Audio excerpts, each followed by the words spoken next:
उप मुख्यमंत्री और गृह मंत्री विजय शर्मा ने कांग्रेस के स्टार प्रचारकों के प्रदेश दौरे पर निशाना साधा है। शर्मा ने कहा कि कांग्रेस अभी नींद से जागी होगी। साथ ही सुकमा में हुए मुठभेड़ पर उन्होंने कहा कि नक्सलियों को समझाना होगा कि बंदूक और अस्पताल से स्कूल नहीं बनते। जो भी मुख्य धारा से जुड़ना चाहेंगे उनका स्वागत है। डिप्टी सीएम विजय शर्मा ने बेमित्रा हादसे में 9 लोगों की मौत पर शोक जताते हुए कहा कि सभी घायलों को रायपुर के एम्स और नारायणा हॉस्पिटल में भर्ती किया गया है। घायलों और उनके परिजनों से चर्चा हुई है। उन्होंने कहा कि ड्राइवरों को समझाने की जरूरत है। गांव में इस तरह की गाड़ियां आम है। बातचीत और जन जागरण से ही रास्ता निकलेगा। कांग्रेस के स्टार प्रचारकों के छत्तीसगढ़ दौरे पर विजय शर्मा ने कहा कि स्टार प्रचारक जरूर आएंगे, हमारी तरफ से भी आ रहे हैं। हम लोगों ने प्रारंभ से लेकर इसे जारी रखा है। कांग्रेस अभी नींद से जागे होंगे। पूर्व सीएम के प्रचार अभियान पर कहा कि कांग्रेस ने भूपेश बघेल के नेतृत्व में पहले भी चुनाव लड़ा था और हार गए। बहुत से उनके चुनाव के वादे पूरे नहीं हुए थे। बहुत आपराधिक कृत्य सामने आए थे, इसलिए जनता ने उन्हें नकारा है। देखिए, इसमें ना पिकअप में थे वो लोग, पथर्रा गांव के हैं और 9 लोगों की मृत्यु हो गई है और खड़े ट्रक से टकरा गए हैं, ऐसा हुआ है। 2 मसले हैं भैया। पहला तो ये है कि जो पिकअप होता है वो गांव में बड़ा सुलभ होता है और सस्ता होता है, इसलिए उसका उपयोग कर लिया जाता है।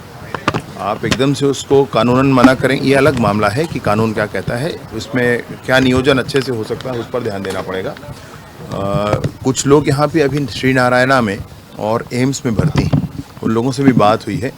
यहाँ रायपुर के पंडरी वाले जिला अस्पताल में पोस्टमार्टम एक होना है अभी, और अन्य पोस्टमार्टम हो रहे हैं आपके बेमित्रा में। तो ये प्रक्रिया आगे बढ़ रही है, परंतु इस दिशा में कुछ जन जागरण की आवश्यकता है। कुछ जितने भी ड्राइवर्स हैं और स्पेशली पिकअप वगैरह चलाने वाले हैं उनको भी समझाने बताने की आवश्यकता है। भाई, बहुत बड़ा हादसा हो जाता है, फिर परेशानी होती है पूरी। सुकमा में चल रहे नक्सली मुठभेड़ पर डिप्टी सीएम शर्मा ने कहा कि ईश्वर से प्रार्थना है कि सुखद समाचार हो, बातचीत का रास्ता अपनाया जाए।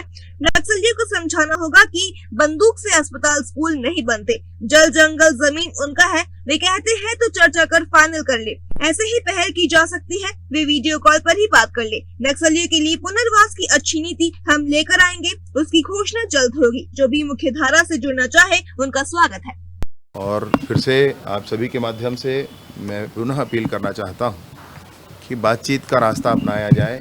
नक्सली जितने भी हैं उनको इस बात को समझना होगा कि बंदूक की नली से अस्पताल नहीं बनते हैं, बंदूक की नली से स्कूल नहीं बनते हैं, सड़कें नहीं बनती हैं। तो इन सारी सुविधाओं को वहाँ मुहैया कराने के लिए जो रास्ता वो सोचते हैं, जल जंगल ज़मीन उनका है कहते हैं, आदिवासियों का हम भी कहते हैं, भाई उसमें फ़र्क नहीं है। बातचीत करके फाइनल करना चाहिए विषय को। ये बातचीत का रास्ता क्या होगा? आप लोग पहल करेंगे, नक्सली पहल करेगी? पहल तो ऐसे ही की जा सकती है जैसे कर रहा हूँ मैंने तो कहा है कि वीडियो कॉल पे बात कर लें भाई, उस पर भी बात कर लें।